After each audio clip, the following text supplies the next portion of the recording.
Halo, assalamualaikum warahmatullahi wabarakatuh. Hai teman-teman, apa kabar nih? Kabarnya sekarang saya Abdul Basit, guru dari MTS Al-Juwainiyah. Berikut mengampu pelajaran fikih kelas 7 MTS semester 1. Insya Allah di materi ini kita akan membahas tentang alat-alat bersuci.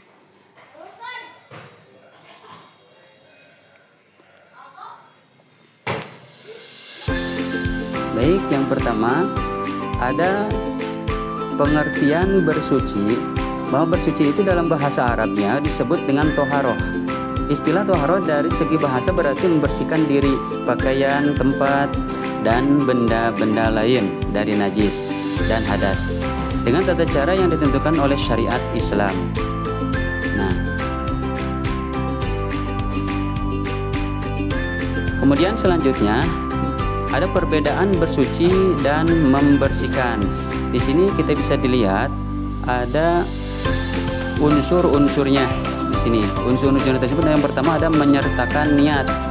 Dalam menyertakan niat ini ada bersuci dan membersihkan diri. Ini tidak termasuk membersihkan diri. Kemudian yang kedua ada bertujuan untuk membersihkan. Nah, di dalam membersihkan ini ada membersihkan diri juga di sini. Kemudian yang selanjutnya tata cara diatur oleh syariat Islam melalui ketentuan fikih, kemudian bisa bersuci dan ada tidak membersihkan diri. Kemudian selanjutnya ada mengikuti pola hidup sehat. Nah, di sini kita perbedaannya antara bersuci dan mencucikan diri ini hanya tata cara diatur oleh syariat Islam dan mengikuti pola hidup ya. Menyertakan niat itu intinya perbedaannya. Baik, yang selanjutnya kita bisa dilihat dari sifat dan pembagian bersuci dapat dibedakan menjadi dua bagian. Pertama, bersuci lahiriah. Bersuci lahiriah atau hisiah yaitu meliputi kegiatan bersuci dari najis dan hadas. Kemudian yang kedua, bersuci batiniah adalah membersihkan jiwa dari kotoran batin berupa dosa dan perbuatan maksiat seperti syirik, takabur, hasud, dendam, nifak, dan riya.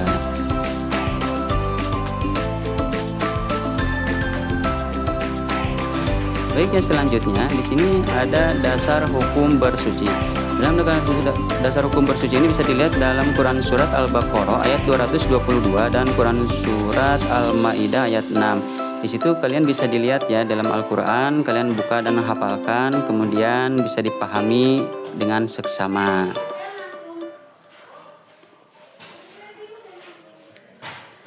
Baik, yang selanjutnya di sini ada kedudukan air dalam bersuci. Air ditinjau dari pembagiannya. Yang pertama ada air suci dan mensucikan. Di sini air suci dan mensucikan ini bisa disebut dengan juga air tohir mutohir. Air ini masih murni dan belum tercampur oleh sesuatu apapun dari najis. Jenis air inilah yang dapat digunakan untuk bersuci.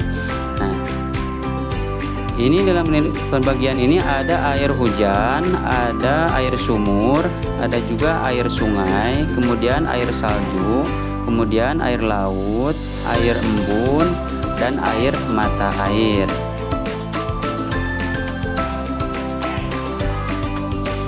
Kemudian selanjutnya di sini ada air suci tetapi tidak mensucikan.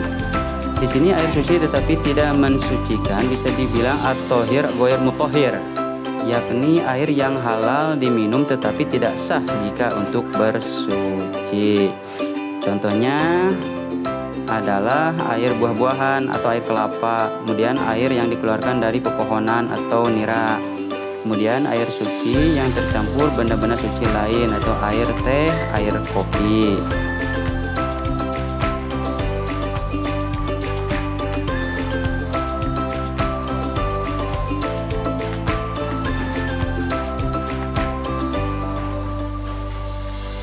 Baiknya selanjutnya di sini ada air mutanajis.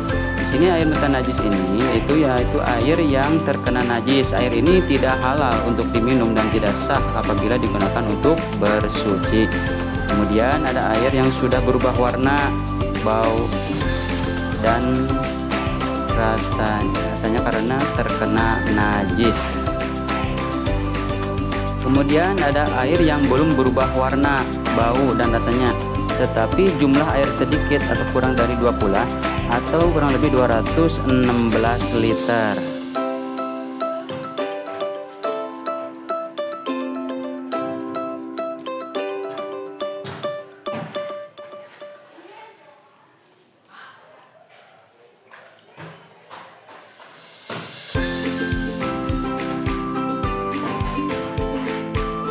Baik, yang selanjutnya di sini ada air mustakmal.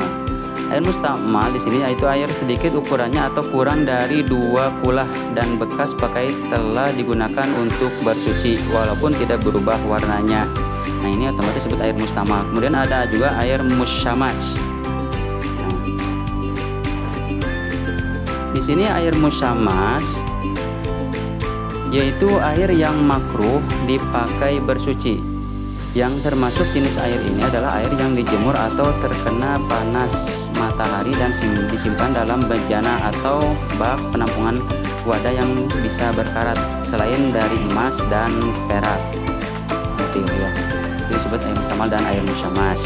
Kemudian ada juga benda-benda bersuci. Selain air, di sini juga ada batu. Nah, batu juga di sini otomatis ada juga menggunakan 3 buah batu. Maksudnya bisa juga ada batunya satu tapi 3 sudut, ada punya 3 sudut batunya. Kemudian ada juga batu yang digunakan dapat membersihkan, kemudian belum mengering, kemudian belum berpindah, tidak campur, tidak meluber. Nah, di sini di dalam pembagian ini otomatis najis kita jangan sampai meluber. Kita harus membersihkannya dengan batu 3 sudut ataupun dengan 3 buah batu tersebut. Kemudian di sini ada juga batu dalam keadaan tidak basah. Nah, kemudian batu dalam keadaan suci. Nah, itu semuanya merupakan benda-benda suci selain air. Kemudian selanjutnya ada hikmah dalam penggunaan alat-alat bersuci. Di sini yang pertama ada bersuci dan menjaga kelangsungan hidup manusia. Kemudian bersuci dan menjaga kelangsungan hidup ekosistem. Nah, itu merupakan hikmah dalam penggunaan alat bersuci. Oke, baik, terima kasih ya atas kerjasamanya. Thank you. Jangan lupa subscribe ya. Terima kasih. Wassalamualaikum warahmatullahi wabarakatuh.